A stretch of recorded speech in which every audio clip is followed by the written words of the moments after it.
जय सिया राम। श्री हनुमान जी अपने भक्तों को आने वाले संकटों से भी आगाह कर देते हैं, बचा लेते हैं। कोई भी अगर श्री हनुमान जी की शरण में है और उन्हीं की जो प्रतिमूर्ति है बाबा नीम करोली जी महाराज, उनका भक्त है, उनका सुमिरन करता है, तो जीवन में कितनी भी बड़ी परेशानी, कितनी भी बड़ी कठिनाई आ गई हो, उसका निराकरण भी तुरंत हो जाता है। बड़ी अद्भुत लीला है बाबा नीम करोली जी महाराज की। 1967 की बात है, 1967। बाबा जी के एक भक्त हुए, उनका नाम है आरपी वैश्य जी। ये आरपी वैश्य जी उत्तर प्रदेश परिवहन निगम के मैनेजर हुआ करते थे लखनऊ में। लखनऊ से उनका जब तबादला दिल्ली हुआ तो उसके बाद बाबा के दर्शन करने के लिए वो कैंची गए।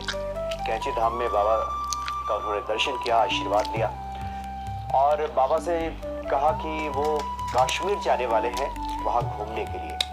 तो जब वो चलने लगे वहाँ से, तो बाबा ने एक छाता उनको दिया और कहा कि इसे अपने पास रख लो, ये तुम्हारे काम आएगा। तो वैश्य जी ने कहा कि ये आश्रम का छाता है, यहाँ बहुत से लोगों को काम आएगा, वो दूसरा छाता ले लेंगे। दूसरा छाता उनके पास है, बाबा जी हम खरीद लेंगे कोई दूसरा छाता। लेकिन बाबा ने उन्हें झपटते हुए कहा कि रख लो अपने पास, तुम्हारे काम आएगा।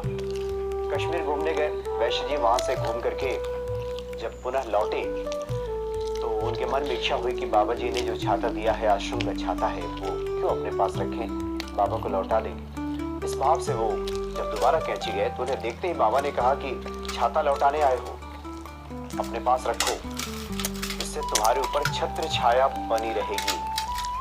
बाबा ने जो ये शब्द कहा कि तुम्हारे ऊपर छत्र छाया बनी रहेगी, उस वक्त आरपी वैश्य जी इसका भावार्थ नहीं समझ पाए। क्यों बाबा जी ने ऐसा कहा वो नहीं समझ पाए। लेकिन अपने संस्मरण में लिखते हैं कि कुछ ही दिनों के बाद उनका पुनः तबादला दिल्ली से लखनऊ हो गया और जब लखनऊ पहुंचे तो उनका स्वास्थ्य दिन पर दिन गिरने लगा। उनको जिगर का रोग हो गया, तिल्ली बढ़ गई जिगर में। वहाँ उन्होंने जांच कराया तो पता चला कि 13 सेंटीमीटर ये तिल्ली बढ़ गई है, इसलिए पुनः दिल्ली जाना पड़ेगा और वहाँ एम्स में इलाज होगा। तो इसलिए वो दिल्ली आ गए, एम्स में गए, वहाँ इलाज चलने लगा। तब तक दिल्ली का जो पुराना घर था अभी उन्हीं के पास था। तो दिल्ली में जब एम्स में वो भर्ती थे, इलाज चल रहा था, तो एक बार उनकी पत्नी जब घर लौटी तो उन्होंने देखा कि एक छाता पड़ा हुआ है। पति की कही बात उन्हें ध्यान आ गई कि बाबा जी ने ये छाता दिया था और कहा था कि ये छत्र छाया तुम्हारे ऊपर रहेगी।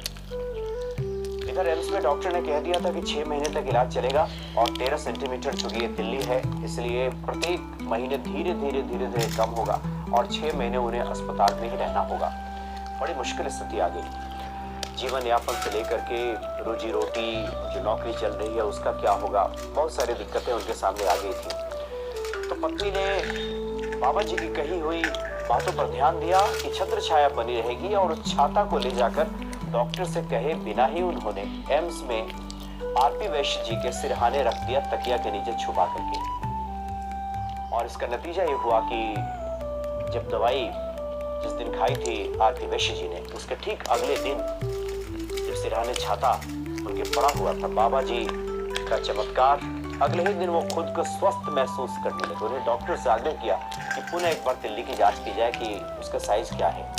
डॉक्टर्स नहीं माने, उन्होंने फिर आग्रह किया, अधीक्षक तक बात पहुंची तो इनके आग्रह पे पुनः जांच की गई तो पाया गया कि तिल्ली का जो साइज बिल्कुल जितना नॉर्मल होना चाहिए उतना हो गया है। डॉक्टर को बड़ा आश्चर्य हुआ कि ऐसा कैसे संभव है कि एक खुराक दवाई अभी दी गई है, 6 महीने अभी इलाज चलता और इतनी जल्दी ये बीमारी दूर कैसे हो गई। तो आरपी वैश्य जी ने वो छाता दिखाते हुए कहा कि ये इसका चमत्कार है, ये बाबा नीम करोली जी महाराज का चमत्कार है। और जो बाबा नीम करोली जी महाराज के भक्त हैं, जो श्री हनुमान जी के भक्त हैं, उनके लिए कुछ भी असंभव, कुछ भी मुश्किल इस दुनिया में होता ही नहीं है।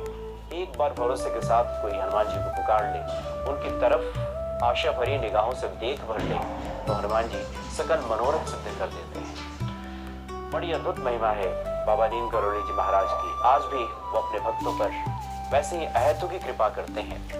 आने वाले संकटों से पहले ही आगाह कर देते हैं, उबार लेते हैं और अपने भक्त पे संकट तो कभी आने ही नहीं देते। लोग तो बेवजह प्रारब्ध को लेकर के परेशान रहते हैं। एक बार हनुमान जी की शरण में जाइए, बाबा नीम करोड़ी महाराज को भजिए, निश्चित ही सभी संकटों का निवारण हो जाएगा। जय सिया राम।